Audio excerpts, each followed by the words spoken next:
Hello student, मैं एकता सिंह आप सभी का ज्ञान चैतन्य चैनल में बहुत बहुत स्वागत करती हूँ। आज हम इस पेपर के तहत जो है एनवीएस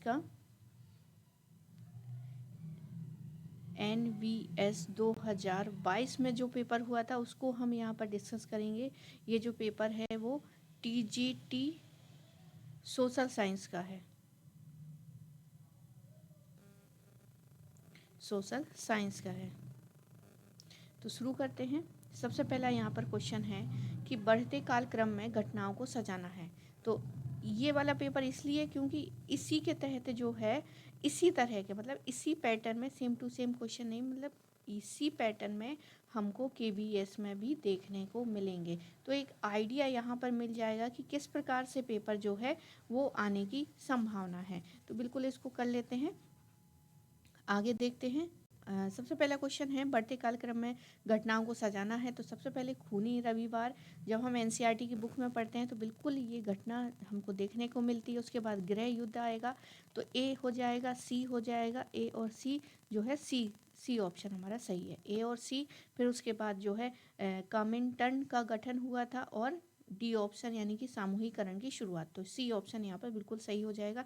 वर्ष वगैरह है जो उसको देखते हैं यहाँ पर। तो खूनी रविवार की घटना 1905 की है। सिविल वार जो है गृह युद्ध 1918 से लेकर 1920 के बीच में हुआ था और ये जो है 1919 में, सामूहिकरण की शुरुआत 1929 में। अगला क्वेश्चन है निम्नलिखित में से कौन सा स्थानिक जाति का उदाहरण है। स्थानिक जाति देख लेते तो ये है ऐसे जानवर जो बिल्कुल एंड होने की कगार पे हैं, तो एंडेमिक स्पीस के तौर पे उनको लिस्ट किया गया है, उसके बारे में है। तो सबसे पहले यहाँ पर अंडमान वाइल्ड पिग। आगे है मिथुन इन अरुणाचल प्रदेश। तो यहाँ पर पहला और दूसरा ही हो जाएगा। एशियाई हाथी तो ये उसमें लिस्ट में नहीं रखा गया। हिमालयन ब्राउन बियर, तो ब्राउन बियर भी यहाँ पर नहीं है। तो आंसर ए और बी जो है वो यहाँ पर सही होना चाहिए। तो ए ऑप्शन जो है यहाँ पर सही हो जाएगा। बाकी यहाँ पर वही सारी चीज़ें हैं, तो इसको हम आगे बढ़ जाते हैं। तो कुछ लिस्ट देख लेते हैं क्योंकि ये टॉपिक जो है केवीएस ने भी टीजीटी में दिया है। तो भारत में जानवरों की कई स्थानिक प्रजातियां हैं जैसे कि एशियाई शेर, संगाई हिरन, कश्मीरी बारासिंगा, हंगुल जिसको बोलते हैं, नीलगिरी तरह, बैगनी मेढक, पेंगमी हांग और नीलगिरी ब्लू रोबिन। ये सारे के सारे जो हैं हमारे स्थानिक प्रजाति की लिस्ट में इनको डाला गया है। आगे है नेपाल में हुए बहुचर्चित संघर्ष के संबंध में निम्नलिखित कथनों पर विचार करना है और सही कथन हमको चुनना है। तो राजा 2001 में राजा या वीरेन जिन्होंने पूर्ण राजतंत्र से संवैधानिक राजतंत्र के संक्रमण को स्वीकार किया था, वर्ष 2001 में राज परिवार के रहस्यमयी जनसंहार में उनकी हत्या कर दी गई थी। आगे है राजा ज्ञानेंद्र। नेपाल के नए राजा ने वर्ष 2005 में तत्कालीन प्रधानमंत्री को बर्खास्त करने के लिए लोकतांत्रिक प्रणाली से निर्वाचित सरकार की कमजोरी और अलोकप्रियता का लाभ उठाया था। तो यहाँ पर क्या हो जाएगा सही आंसर, ए और दोनों सही है। तो यहाँ पर व्याख्या बहुत ज़्यादा है, इसको देख लेते हैं। सन 2006 के अप्रैल माह में नेपाल में एक विलक्षण जनता ने यहाँ पर आंदोलन खड़ा कर दिया। नेपाल में लोकतंत्र 1990 के दशक में कायम हुआ। नेपाल में राजा औपचारिक रूप से राज्य का प्रबंध बना रहा, लेकिन वास्तविक सत्ता का प्रयोग जनता के द्वारा निर्वाचित प्रतिनिधियों के हाथ में था। अत्यधिक राजतंत्र से संवैधानिक राजतंत्र के इस संक्रमण को राजा वीरेंद्र ने स्वीकार कर लिया था, लेकिन शाही खानदान के एक रहस्यमय कत्लेआम यानी 2001 में हत्या हो गई। नेपाल के नए राजा ज्ञानेंद्र लोकतांत्रिक शासन को स्वीकार करने के लिए तैयार नहीं थे। उन्होंने लोकतांत्रिक रूप से निर्वाचित सरकार की अलोकप्रियता और कमजोरी का उन्होंने फायदा उठाया। सन 2005 फरवरी में राजा ज्ञानेंद्र ने तत्कालीन प्रधानमंत्री को अपदस्थ करके जनता द्वारा निर्वाचित सरकार को भंग कर दिया। अगला क्वेश्चन है दोनों कथनों को पढ़िए और सही उत्तर का चयन कीजिए। नंबर 1 है फ्रांस में 1787 से लेके 1789 के दौरान यात्रा करने वाला जो है अंग्रेज आर्थर यंग ने यात्रा वृत्तांत लिखा था। तो बिल्कुल सही हो जाएगा। क्रांति के बाद फ्रांस को समझने के लिए यह एक महत्वपूर्ण द्वितीय स्रोत है। तो ये द्वितीय स्रोत क्या है? नहीं है, ये प्राइमरी सोर्स हो जाएगा। तो सी ऑप्शन यहाँ पर सही है, ए सही है, आर गलत है। तो यहाँ पर व्याख्या में वही चीज़ें हैं। सेकंड खंडों में उनकी यात्रा वृत्तांत ट्रेवल्स इन फ्रांस प्रकाशित हुए और 1791 में, और फिर इनकी यात्रा वृत्तांत क्रांति के बाद के फ्रांस को समझने का एक महत्वपूर्ण स्रोत है। इस यात्रा वृत्तांत में वो फ्रांसीसी ग्रामीण इलाकों की सामाजिक, राजनीतिक और आर्थिक स्थितियों का बारीकी से अवलोकन किया गया। अगला क्वेश्चन है, गांधी जी को 1 वर्ष तक ब्रिटिश भारत की यात्रा करने की सलाह किसने दी थी? तो ये गोखले जी ने दी थी। ए ऑप्शन बिल्कुल सही हो जाएगा। इसको व्याख्या भी पढ़ने की ज़रूरत नहीं है क्योंकि बहुत बार जो है हिस्ट्री में मैंने इसको कवर भी करवाया है। तो आगे देखते हैं। अगला क्वेश्चन कह रहा है कि वर्ष 1970 से 2000 के बीच भारत के द्वितीय क्षेत्रक की बात कर रहे हैं, जहाँ पर मिल वगैरह या कोई कारखाना हम लगाते हैं। तो उस समय के द्वितीय क्षेत्रक जो है 1970 से लेके 2000 के बीच में यहाँ पर क्या है कहा गया। तो ये जो KVS TGT के सोशल साइंस में सिलेबस के अकॉर्डिंग ये टॉपिक है। तो सबसे पहला ऑप्शन है क्या है? सत्य कथन बताना है। ये भी देखना जरूरी है कि सत्य पूछ रहा है असत्य। इसके रोजगार के क्षेत्रक हिस्से में वृद्धि हुई किंतु इसके उत्पादन के हिस्से में कमी आई। बी कह रहा है इसके उत्पादन और रोजगार दोनों के क्षेत्रक में वृद्धि हुई। और सी कह रहा है कि इसके उत्पादन के क्षेत्रक हिस्से में वृद्धि हुई किंतु रोजगार के हिस्से में कमी आई। तो वृद्धि होगी तो फिर रोजगार भी आएगा, तो ये भी गलत हो जाएगा। इसके उत्पादन और रोजगार दोनों में कमी आई, तो बिल्कुल नहीं, क्योंकि बात कर रहे हैं 1970 से लेके 2000 तक की में जो है बी ऑप्शन सही होगा। इसके उत्पादन और रोजगार दोनों के क्षेत्रक में क्या होती है? डेवलपमेंट हमको दिखने को मिलता है। तो वर्ष 2070 से लेके वही 3 गुना वृद्धि होती है, यहाँ पर है 3 गुना। आगे देखते हैं। अगला क्वेश्चन कह रहा है कि निम्नलिखित कथनों को पढ़िए, उन पर विचार करने के पश्चात ही सही उत्तर चुनिए। सबसे पहला है, जब एक ही समय में सभी निर्वाचन क्षेत्रों या तो उसी दिन या कुछ ही दिनों के भीतर निर्वाचन कराए जाते हैं तो उसे आम चुनाव या सामान्य निर्वाचन कहते हैं। तो बिल्कुल सही हो जाएगा ये वाला। तो बी है, जब किसी सदस्य के निधन हो जाते हैं या त्याग पत्र दे दिया जाता है तो उसकी सीट को भरने के लिए क्या है? एक जो है चुनाव करवाया जाता है। तो बिल्कुल यहाँ पर सही हो जाएगा ए ऑप्शन, क्योंकि उपचुनाव उसी को कहते हैं जब किसी की डेथ हो गई पद पर रहते हुए या फिर उसने इस्तीफा दे दिया तो तुरंत क्या है? उपचुनाव कराया जाता है, जिसमें ए ऑप्शन सही हो जाएगा। तो दोनों एक दूसरे की व्याख्या कर रहे हैं, ये इसकी जो है व्याख्या करता है। तो दोनों ही यहाँ पर चीज़ें सही आगे है मिलोंकोविच दोलन किससे संबंधित है? तो ये संबंधित है क्लाइमेट चेंज से। मिलेंकोविच दोलन जो है जलवायु परिवर्तन से संबंधित है। इसका नाम जो है सर्बियाई भूभौतिकविद और खगोल शास्त्री मिलुटिन मिलनकोविक के नाम से रखा गया था। 1920 के दशक में उन्होंने उत्केंद्रितता या अक्षीय सुझाव और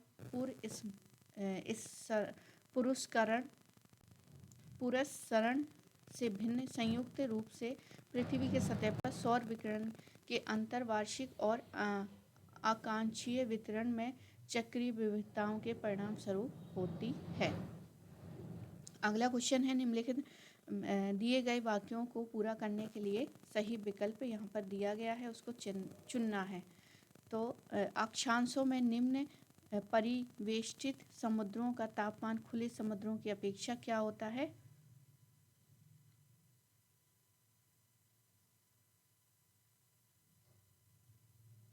तो यहाँ पर सही होगा सी ऑप्शन, ओनली बी और सी, यानी कि बी और सी, निम्न अधिक और उच्च कम। तो यहाँ पर जो है निम्न अधिक अक्षांशों से स्थित परिवेष्ट समुद्रों का तापमान खुले समुद्रों की अपेक्षा क्या हो जाएगा, अधिक हो जाएगा, और जब यहाँ पर उच्च रखेंगे तो यहाँ पर कम हो जाएगा। तो दोनों के अपोजिट है। आगे देखते हैं, व्याख्या ही देख लेते हैं। यहाँ पर निम्न अक्षांशों में स्थित परिवेष्टित समुद्रों का तापमान खुले समुद्रों की अपेक्षा अधिक होती है। उच्च अक्षांशों में स्थित समुद्रों का तापमान खुले समुद्रों की अपेक्षा कम होता है। महासागरों की सतह के जल का औसत तापमान जो है लगभग 27 डिग्री से होता है, और यह विषुवतीय वृत्त से ध्रुवों की ओर क्रमित ढंग से कम होता है। बढ़ते हुए अक्षांशों के साथ तापमान के घटने की दर सामान्यतः प्रति अक्षांश 0.5 डिग्री से होती है। आगे है, निम्नांकित में से कौन सा विषय राज्य सूची के अंतर्गत आता है। तो राज्य सूची के अंतर्गत बैंकिंग नहीं आएगी, डाक और तार ये भी नहीं आएगा। स्थानीय शासन जो है राज्य सूची के अंतर्गत आएगा। एयरवेज भी नहीं आएगा। आगे देखते हैं, स्थानीय राज्य सूची का विषय है, तो ये काफ़ी इम्पोर्टेंट क्वेश्चन है, ये भी टीजीटी के सिलेबस के अकॉर्डिंग है। आगे है, भारत में अधिकांश पंचवर्षीय योजनाओं का मुख्य लक्ष्य निम्नलिखित में से क्या हो सकता है। तो पंचवर्षीय योजनाओं का मुख्य लक्ष्य क्या हो सकता है, तो यहाँ पर आंसर जो है गलत हो गया है। बाकी व्याख्या देखते हैं। तो यहाँ पर जो है पंचवर्षीय योजनाओं का मुख्य लक्ष्य हो सकता है जनवरी 2015 की नीति आयोग के गठन के पश्चात आर्थिक वृद्धि होगी, सतत आर्थिक वृद्धि होगी, समता यानी उच्च निम्न वर्ग में आधुनिकीकरण, नई तकनीकी को अपनाना, निर्धनता अपशमन यानी गरीबी हटाओ, और आत्मनिर्भर यानी कि खाद्यान्न व मैन्युफैक्चरिंग में। आगे देखते हैं अगला क्वेश्चन कह रहा है कि औपनिवेशिक भारत में सामाजिक इतिहास पर दोनों कथनों को पढ़िए। तो सामाजिक इतिहास है वो भी औपनिवेशिक भारत से रिलेटेड। तो गांधी ने फैसला किया कि अनुपयुक्त ड्रेसिंग एक अधिक शक्तिशाली राजनीतिक बयान था, बिल्कुल सही हो जाएगा। भारत में हाशिए के सामूहिक समूहों ने पश्चिमी शैली के कपड़ों को मुक्ति के रूप में पाया। तो यहाँ पर जो है दोनों चीज़ें सही हो जाएंगी, ए और बी। आगे है, तो यहाँ पर कुछ व्याख्या है, इसको देखते हैं। गांधी जी ने भारतीय जनता की भागीदारी को बढ़ाने के लिए लोगों से जुड़ने का प्रयास किया। इस क्रम में पश्चिमी वस्त्रों को त्याग कर दिया और लंगोट और धोती पहनना आरंभ किया। वस्तुतः यह अनुपयुक्त ड्रेसिंग एक राजनीति कार्यवाही के रूप में देखा जाता था, जिसके द्वारा जन आंदोलन में व्यापक जन भागीदारी को सुनिश्चित किया गया। भारत का मध्यम एवं जन माध्यम वर्ग जो है औपनिवेशिक शासन द्वारा निर्मित मूल्य प्रणाली के प्रभाव में पश्चिमी शैली के कपड़ों को मुक्ति के रूप में देखता था, जो औपनिवेशिक मानसिकता को दर्शाता है। हाशिए के सामाजिक समूह भारतीय परंपरा एवं मूल्यों से समानता आपको जुड़े हैं। गांधी जी ने इसी समूह से अपने से जोड़ने का प्रयास किया है।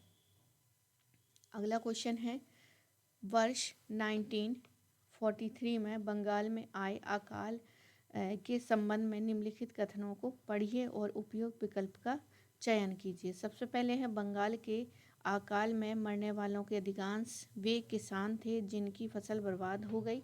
मरने वालों में अधिकांश निम्न आय वालों के परिवार से थे।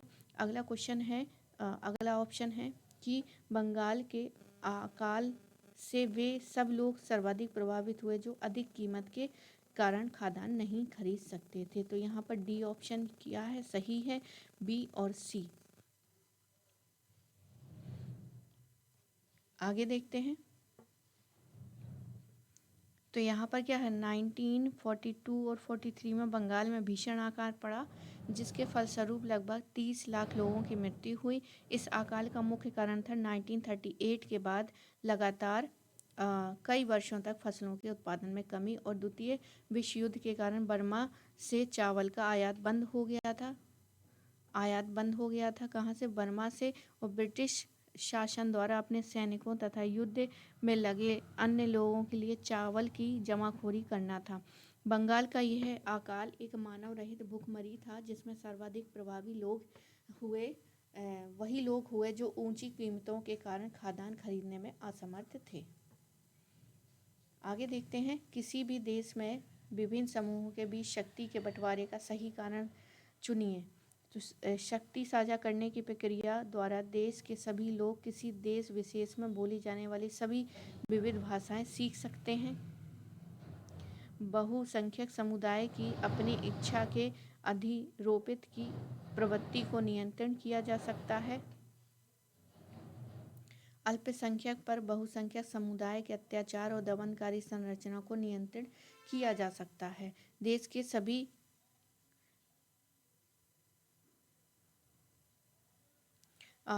सभी लोग देश के दैनंदिन शासन प्रक्रिया में भाग ले सकते हैं। तो यहाँ पर बी और सी जो है वो हमारा सही हो जाएगा, बी और सी।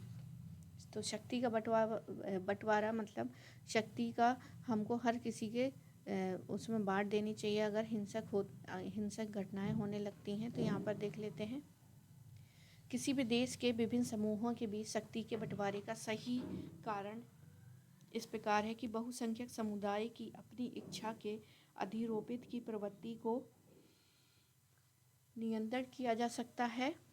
अल्पसंख्यक तथा बहुसंख्यक समुदाय के अत्याचार और दमनकारी संरचना को नियंत्रण किया जा सकता है। अगला क्वेश्चन है, उच्चतम न्यायालय के निर्देशानुसार निर्वाचन में भाग लेने वाली प्रत्येक उम्मीदवार को निम्नलिखित में से संबंध में विविध घोषणा करनी पड़ती है। सबसे पहला है उम्मीदवार के विरुद्ध जो है लंबित गंभीर आपराधिक मामले का,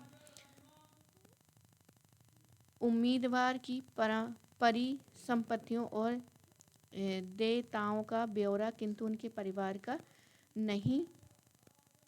आगे है उम्मीदवार की शैक्षणिक योग्यताओं का। तो यहाँ पर जो सही आंसर हो जाएगा हमारा 1, 2 और 3 तीनों चीज़ें ही यहाँ पर क्या हो जाएंगी? सही हो जाएंगी। डी ऑप्शन यहाँ पर सही हो जाएगा। आगे देखते हैं, व्याख्या देख लेते हैं। चुनाव के लड़ने के इच्छुक हर एक उम्मीदवार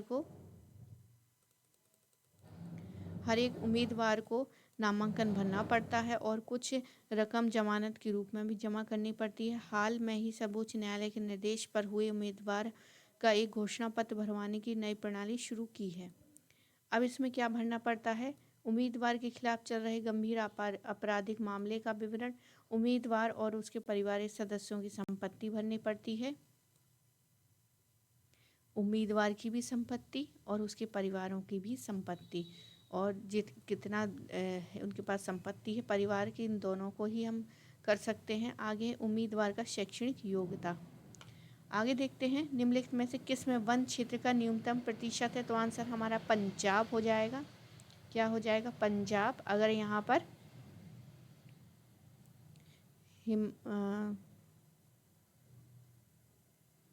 पंजाब जो है सबसे कम है यहाँ पर। आगे देखते हैं, निम्नलिखित में से किस कंपनी अधिकारी ने कहा है कि भारतीय वस्त्रों की मांग कभी नहीं कम की जा सकती क्योंकि कोई अन्य देश समान गुणवत्ता के सामान जो है उत्पादन नहीं करता? तो ये कहा गया था हेनरी पतलो ने। 1772 में ब्रिटिश कंपनी के एक अधिकारी हेनरी पतलो ने कहा था कि भारतीय वस्त्रों की मांग कभी नहीं की जा सकती क्योंकि अन्य देश समान गुणवत्ता के सामान का उत्पादन नहीं करते हैं। भारतीय वस्त्रों की मांग जो है यूरोपीय देशों में काफ़ी अधिक थी। यही कारण है कि 19वीं सदी में कई यूरोपीय देशों ने भारतीय वस्त्रों पर काफ़ी ऊंचे आयात कर लगाए गए थे। अगला क्वेश्चन है, भूसंपत्ति मानचित्र से संबंधित निम्नलिखित कथनों पर विचार कीजिए और सही उत्तर चुनिए। सबसे पहला है ये लघुमान मानचित्र है जो कृषिगत भूमि की सीमाओं का निर्धारण कर उनके स्वामित्व को दर्शाता है। बी ऑप्शन है कि ये मानचित्र जो है सरकार द्वारा विशेष रूप से भूमि कर लगान की वसूली एवं स्वामित्व का रिकॉर्ड रखने के लिए बनाए जाते हैं। तो यहाँ पर सही जो है वो ए सही हो जाएगा, बी हमारा गलत हो जाएगा। आगे देखते हैं अगला क्वेश्चन। हम सिर्फ 20 क्वेश्चन करेंगे। कार्ल मार्क्स के दर्शन के संदर्भ में निम्नलिखित में से कौन सा कथन सही है। कार्ल मार्क्स का विचार था कि औद्योगिक समाज पूंजीवादी समाज है। फैक्ट्रियों में लगी पूंजी पर पूंजीपतियों का स्वामित्व है। पूंजीपतियों का मुनाफा उद्योगपतियों की मेहनत से पैदा होता है और अगर पूंजीपति मुनाफे का संचय करें तब मजदूरों की स्थिति का सुधार हो सकता है। तो आंसर क्या हो जाएगा यहाँ पर, ए और बी सही है, सी गलत हो जाएगा, ए ऑप्शन सही है।